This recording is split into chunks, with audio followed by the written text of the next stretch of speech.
would straight people not know about dating as a gay person because, we're straight. There's that. So I walked to the back studio because that's where we keep our gays. Wow. Always hiding, huh? We have a gay holding room with Kaylee and Tommy as supervisors. Dark avenue. Dear God. But anyway, this all came about because I had a first on my podcast this week. I have done the Breakup Breakdown on the Pioneer Network, owned by Bert, for 3 years. And I have not had a gay man interview in those 3 years. And it's not for a lack of trying. The way my podcast works is people will submit either their own personal stories or people who have spoken about their breakup on social media, or people they just want me to do like private investigator work on and like DM them and ask about their breakup, like somebody they went to high school with. And I have DM'd so many people over the years trying to diversify the types of stories, the type of people that come on my podcast. And I've not been able to get a single gay man on the podcast until this week.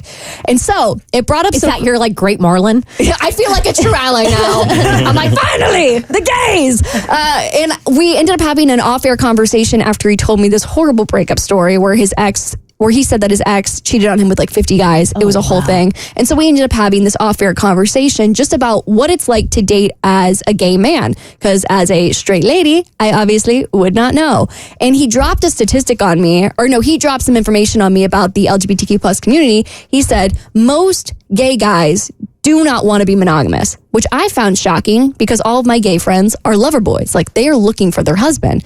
So I ended up bringing on Ryan Sheldon, who wrote a book called F Boys Are Boring, A Gay Man's Guide to Dating Everyone, to talk about what it's like to date as a gay man. And he said that his therapist actually said the same thing. He said his therapist said that actually 90% of gay men will have a open relationship at some point in their life, which I found crazy. I'm like 90%. Like that's high. That's a majority. And that's just something that I would never know because most of the gay couples I know are in monogamous relationships. And so we talked about other things that I, as a straight person, would not know. And he said that gay men also have a huge body image problem within their community. Like the standard of what you need to look like as a gay man to be quote unquote competitive in the space. Like you have to be like the beauty standard, ripped abs, chiseled jawline. Whereas he said when he dated women, it was totally different. Like women just want to be treated well. So you can look however you want to look. I mean, be somewhat attractive, but as long as you treat your lady well, it's going to be fine. He also said that on Grindr, the gay dating app, which I thought was just like Bumble for gay men. No. Did you really think that? I literally thought, I was like, oh my gosh, my friend's on Grindr. He's like, he's trying to find his husband. No, apparently it's literally just like McDonald's, but for banging. And you could be totally faceless on that. Yep. You just be swiping on a blank screen. Yep. Why? Wow. I thought the whole point was, find someone attractive, especially with the beauty standard being what it is. No, I think it's because the gay guys that I know, they're in open relationships or they just want to be free. Like they're not trying to commit and get into a relationship at all.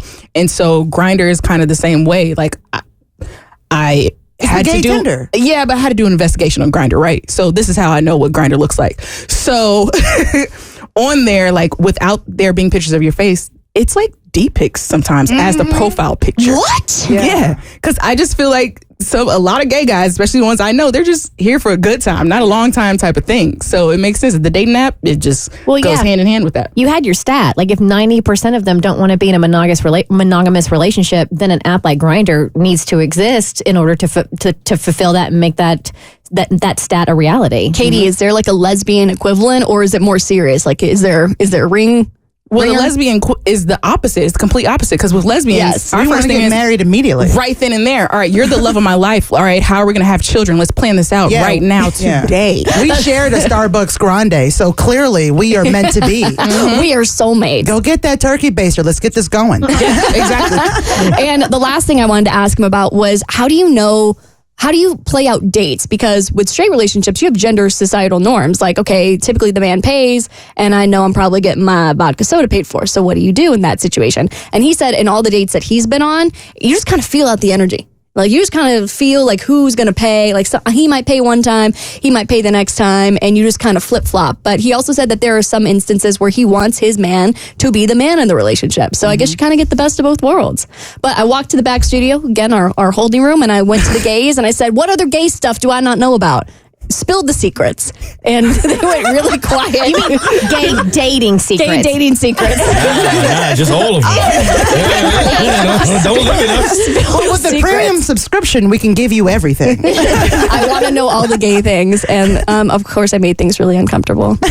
So maybe there's not as many secrets as I thought, but I was curious, so I thought I would open the floor. Well, I can tell you that when it comes to the lesbians, we are very different from the gay men. Do we even have a lesbian grinder? I don't think we do. No. We have lesbian dating apps, but Yeah. like her, Tammy, and a few others I can't think of right now. But I think I don't want to say that it's easier, but for me, when it comes to the dating, I am always the one who pays. Always. I'm the masculine presenting of the dating whatever, and so I'm always the one who pays, and I'm constantly wanting, because I have boobies too, so like hold the door for me, pull my seat out, but I'm always the one paying, and I don't even know how to switch over, because it feels like if I don't pay, I lose the interest. Is it because you always initiate it and never give the other person the opportunity to do so? No, I've actually sat there for a second and was like, maybe she'll reach. Okay. And it doesn't happen. Or if I get to a door, I'll give it like a couple of seconds. I'm looking for my phone to see if she'll reach for the door, but it's always me. I think the only secret that straight people don't know about bisexual people is that nobody wants us. No. Nobody wants to date bisexual men or women for different reasons. The lesbians do not want bisexual women. I thought about it once. The straight men do not want bisexual women. And it's because we have this stereotype that we are cheaters, we're promiscuous, and they're right, but it still hurts. That's why we stay away. If I want my heart broken, I'll give one of you a chance for sure. That's fair. Okay, I feel very educated, and I feel like a better ally as of this week. Maybe, or maybe not. Maybe I'm going to get canceled on the internet. One of the two. The Bert Show.